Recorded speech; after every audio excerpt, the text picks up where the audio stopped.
plant and originated from South America. But Asia is the largest market in terms of consumption and also in terms of planting. The original name for dragon fruit is pitaya. It's called pitaya. The reason why it's called dragon fruit is because in Asia there's a mythical creature called long, L-O-N-G. And when the Portuguese and the French, after encountering it in South America, went to Asia before they came to Africa, went to Asia, and the people there thought in their myths that this is the fruit of the dragon, because myth had, when the emperor slew the dragon, it split a fruit, and the dragon fruit was fitting the description of what the mythical fruit was looking like. Now remember, in the Americas, dragon fruit or pitaya was only eaten by the king or the emperor, the high priest, and the lords. And it was eaten with a lot of reverence, just like cocoa. Indeed, cocoa was called food of the gods. Theobroma cacao. Theo, God, broma food. Dragon fruit or pitaya was, the meaning of the word pitaya is like a spiny, fiery thing. Okay? So now it fitted very much the mythical dragon fruit or the fruit of the dragon. So it was called thang long. Long is dragon. Thang is fruit. So when the British or the Europeans now later went to to Asia, and they was what was the name of the dragon fruit? Lang thong. Oh, that's why it became dragon fruit. Otherwise, the original name is pitaya. Right? Now, you all know very well about certain fruits, certain vegetables that were only eaten by kings. They were eaten by kings. Even in Africa, we had those things that were only eaten by certain category of people. Grapes, apples. Why? Grapes, because of the health benefits. So similarly, this was also being eaten by the kings, the high priests, because of the health benefits. Actually, as late as 80s, dragon fruit in Asia was only eaten by emperors and the people in the highest echelons of society. And that's what it still remains even in our country. It's eaten by those mainly health conscious and so on. It's a cactus family plant, very long lived, 50 years plus, so it requires to be supported, and it produces a fruit that has very interesting characteristics. One of the characteristics of dragon fruit is that it does not oxidize. If you cut an avocado, if you cut open a pineapple, banana, and you leave it at the kitchen top, you come later, it is looking black, or it has some rust, or it is looking shriveled. Dragon fruit will just keep on looking at you like this. It forms a very interesting layer which protects it, so it will remain fresh for a long time. How much is a long time? I have done a personal experiment at home. Our home is a bit cool, and it stayed for 18 days, and it had not gone bad. Dragon fruits are non-climacteric, which means if you remove it from the vine, it stops all the ripening processes. The outside skin may look like it is ripe, but inside it is not. Therefore, it is important that you should harvest your fruits at the right time. And what is the right time? The right time is when the fruit has properly matured. How does it mature? It matures in 3 stages. The first stage, you see a small fruit band like this, or like this. This is a fruit band. Okay, this is a fruit band. This fruit band, in 13 days, it will bloom. On the 13th night, going to 14th, it will open a flower. A very beautiful flower, very beautiful. Very big bell-shaped flower, very beautiful. Now, it has to be pollinated that night. If it's not pollinated, thank you very much, you've lost. So you may ask, but you know, bees don't travel at night. Now, how will it be pollinated? That's not your business. Do your business, nature will do its business. Even if bees don't travel at night, for dragon fruit they will come for kesha. This is how they do their kesha. Let me explain so that it doesn't look Wajakoya-ish. This is what happens. At 6 o'clock and before dusk, when bees are supposed to be going back, the flower becomes swollen and the bees get attracted. So they get intoxicated and they can't go back. So they sleep around. So when the flower opens at night, they fall in. And then at the crack of dawn, as the flower is closing, the bees will do their pollination.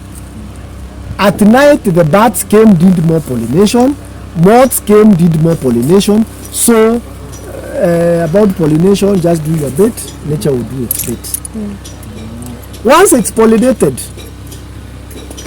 you count that 8 days and you come and harvest. So suppose you forgot day 14, suppose you forgot day 38. What do? You go around your orchard, keep going around your orchard, and see a fruit that is starting to turn color. And now, like this one is starting to turn color. You see, this one is starting to turn color, and this one is starting to turn color. But look carefully. This one, the color turn is more than this one. When you see it starting to turn color like this, 3 days, come and harvest. It's ready. 3 days. This one, So 2 in days. 3 days it will be red. And then you just come and harvest. Yes. So those This ones are one. there for harvesting. Yes, they are ready for harvesting. Yes, that's why we will come with crates. Right? So this one is how many days to go? 3 days. No, 2 days. 2 days. This one 3. Simple as that. Yes, it will be ready. Now, if you harvest past that time, it will have picked its optimal harvest date and it will start deteriorating. Of course, there can be a tolerance of a day or so. If I picked this one, do you see this one? Yes. It will change color if I keep it, but inside it will not be ripe. And that is why it's very important for you as a farmer to know those parameters. You may hear of people saying, I bought something that was tasting very bad. Yes. Most likely it was harvested. The Most likely it was harvested. Now, dragon fruit come in 3 flavors or some varieties. Red outside, red inside. White outside, red outside, white inside. Yellow outside, white inside. So there are 2 whites inside. So how do you know which is red which is white and which is white? You look at these scales. The red one has a red streak here. And if you look at the plant, you can see these ones are all red. The little fruit buds are all having a red streak. If you look at the stem, the young succulent stem, it has a red hue. Alright? Come here.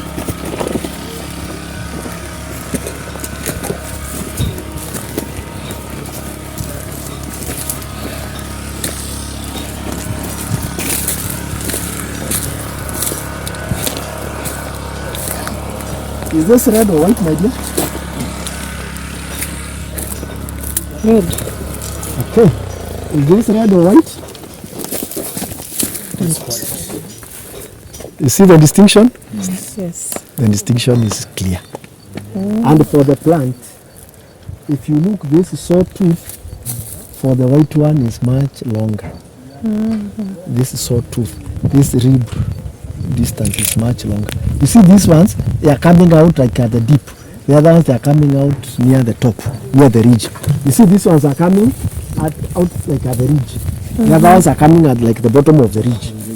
Now, if you look at the, is this white or is this red? It's just by looking.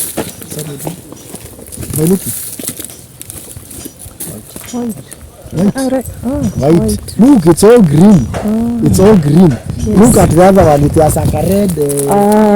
Look here. Finish. Yes. It has like a red. It's finished. All right. This one is just white. It's just green. Okay. So that's how you differentiate them in a simple time. Now we may talk about quickly about diseases and the pests. Dragon fruits. Biggest enemy is fruit fly. The one that also affects mangoes, melons.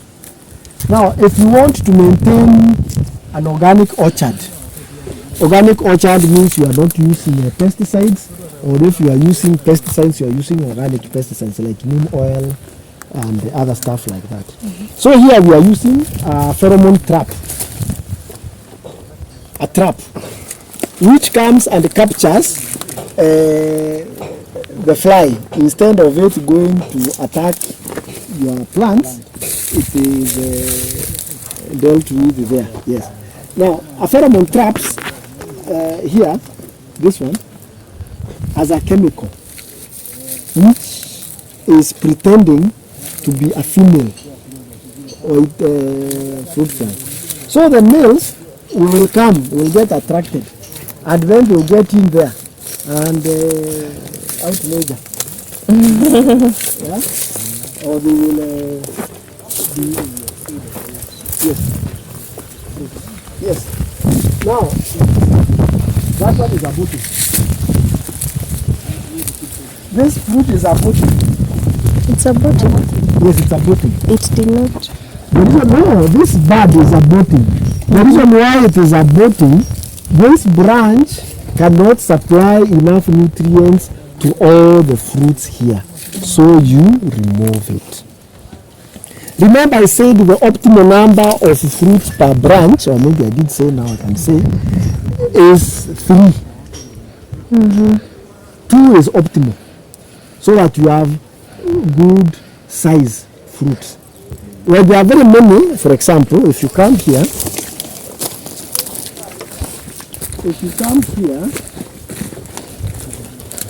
you will see one that had 3. Come here. This one has 2. But they look small. No, come and look and see the ones that have already been pollinated. You see, they look small. They look small. So they will come out with less weight. Yes, they will be small size. Okay. Therefore, can like this as 1, 2, 3, 4, 5. So you remove and leave 2. Now, whatever you remove, you go and cook. You go and cook. Yes. As vegetable. Now look at this one.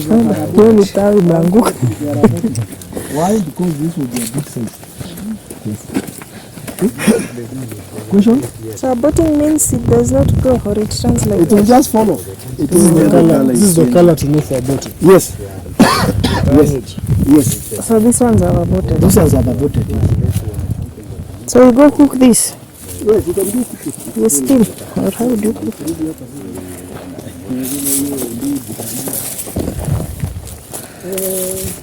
I said it because that goes and if you move, you go around your orchard and after the days later you come and harvest. At the end, so you cut through. Hiyo vitu zinadunga. Where some? No, you cut a V shape. Hizo masikio. Hizi ni cactus. Yes, you cut a V shape. Ah. Can I export? Guys, sio ni kg hata. Hiyo ni akio ni kg plus. Mahali iko tu hakuna. So pia ni vishi. Yes. This one you said is a white one. This is a white one. Naambia mbona cameras. That one you cut through. Naona ulikuwa unataka kuona lakini tukivunja. Hapo. Ni kazi yangu. Wow. Your first harvest. Compound. This one. Makasi itabidi upige picha. Yes. Harvest. Yes. So this you just trim it nicely. Here it attract ants, the part. Penye umekata Ukitoa huko. hiyo nini? Ita ants zitakuja juu kwa sukari. Sukari iko huko. Na the other side hakuna ingine. Wapi? Sasa ziko mpaka chini. It would be bright, you would see it. It would be bright. It would